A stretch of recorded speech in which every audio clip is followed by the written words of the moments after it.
The price hikes threaten to destabilise the mining industry. It says that if electricity increases of more than 20% are implemented, shaft closures and job losses are inevitable. The ferrochrome industry warning today of a jobs bloodbath, saying up to 2,000 could be lost. The chamber says Eskom needs further funds, but government should explore other avenues to raise these. It says it cannot accept that tariff increases are the most appropriate way of dealing with the current shortfall. Well, let's discuss further. We're joined on the line by the Chamber's chief economist, Monique Mathys. Good evening to you, Monique. You don't like the tariff hikes. Tell us a bit more about the alternatives that you do believe exist. Thank you. Our concern here is that as a mining sector, we have had to recapitalize our businesses repeatedly over the last decade. And part of that has been to absorb the significant electricity cost increases, as you indicated, 3 times over the last decade or so. Over and above the significant increases, we've also have to absorb into our businesses additional efficiency measures. We implemented 10% reduction in overall consumption, ongoing curtailments and adjustments accordingly to facilitate load shedding and to prevent other consumers, commercial and residential consumers, from having to be load shed. So for us, it's a case of sustainability of our sector overall that we've had to give consideration to. And part of that in our solution has been seeking relief from shareholders. And so we are suggesting as an alternative for certainly Eskom and its shareholders to consider the same.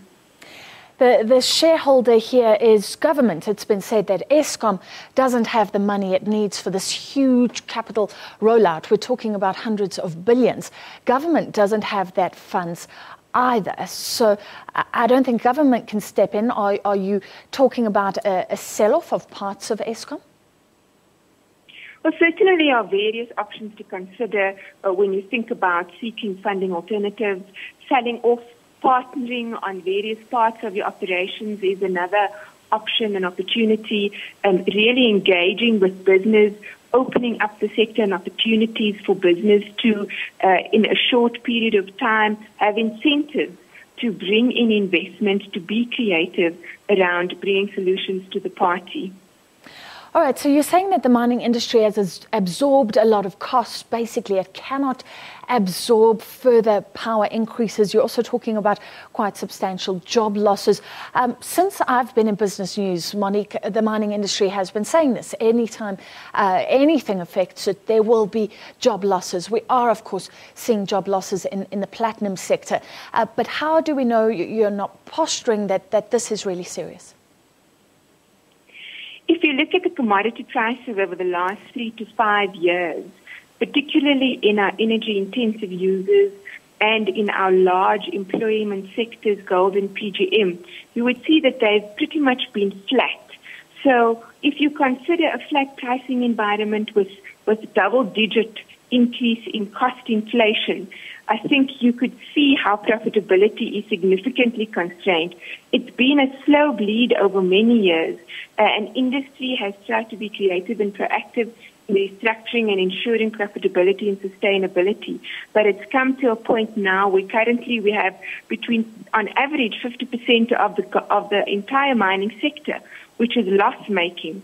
Those numbers are freely available, they're publicly available, companies disclose them, you can do the calculations yourself. It is unfortunately the situation we find ourselves in at this point in time that we haven't before, where commodity prices have been low for an extended period of time with significant cost inflation, and we just have run out of options. A big concern. Monique, you're also saying something else that's worrying, that you're concerned that the real problem is not being dealt with at Eskom. Now, there was some relief when Brian Molefe was put in place. Apparently, maintenance is being done. So what are those core issues that aren't being looked at? We have worked extensively with Eskom since 2008 and the regional energy crisis came into play. And we have certainly seen a significant strides and positive strides from Eskom's side. We work with them to ensure that when they're working on their maintenance schedules, we can adjust our operations accordingly. We're not in a position to comment particularly on the effectiveness or not of Eskom, but we do believe that more can and needs to be done in looking at the operational effectiveness, the ability to manage certainly the timing of the load shedding so that customers, ourselves in particular, can more appropriately plan when those interventions are needed. All right, thank you very much. That was the Chief Economist of the Chamber of Mines, Monique Mathys.